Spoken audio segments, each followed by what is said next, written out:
Hi, I'm naturopathic Dr. Lauren DeVille, and you are watching a YouTube video series on identifying and removing obstacles to cure and giving your body the building blocks that it needs in order to heal itself. So today, the episode that I want to discuss are toxins in the food in that category, and specifically soy. So I get an awful lot of people asking me if soy is good or bad for you, and many people will just sort of assume that it's bad, and if they see that it's listed on a diet plan that I give them, they kind of balk at it. So I want to address this concept that soy is bad for you. So there's three different topics that really kind of discuss this. One of them is the phytoestrogen issue, one of them is the genetically modified, the GMO issue, and one of them is the Goitrogen issue. Okay, so the phytoestrogen, let's talk about that first. Is soy going to cause your estrogen to skyrocket? So soy is a phytoestrogen, which means that it is estrogenic. It is a chemical that behaves like estrogen in the body, and it will stimulate the estrogen receptors. However, it is between 1/100th and 1/1000th the strength of the estrogen that your body naturally produces, which means it's actually going to have a balancing effect. If you have too little estrogen, it is going to balance you out because it'll bind to a receptor that's otherwise going to be empty. If you have too much estrogen, it's going to act as a competitive inhibitor. So now you're going to have the soy that is in that estrogen receptor, so the actual estrogen can't get there. So it's going to help that extra estrogen to end up getting flushed out of your body. So for a lot of, for instance, perimenopausal or postmenopausal women, this works great in terms of dealing with hot flashes, night sweats, those sorts of things.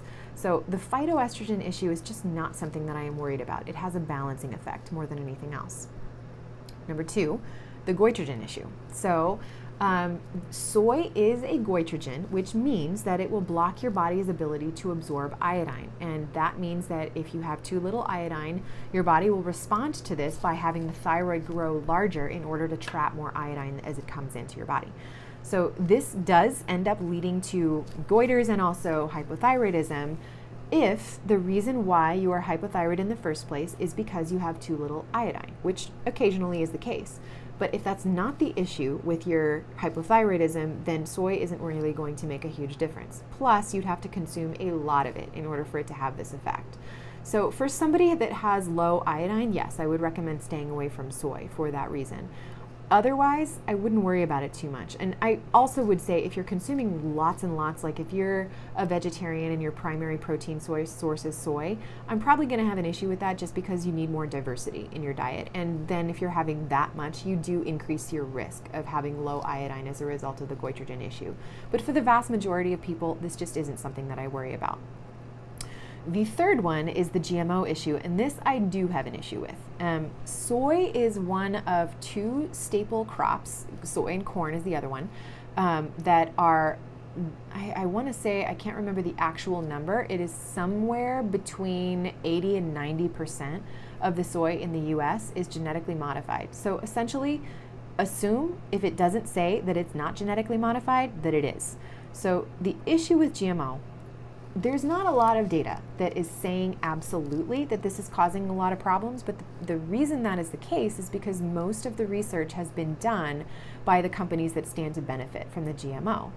And there's a lot of correlation data, which is not the same as causation, but there's correlation data that does seem to imply fairly strongly that genetically modified foods are highly associated with lots and lots of Western diseases, among them inflammatory bowel issues.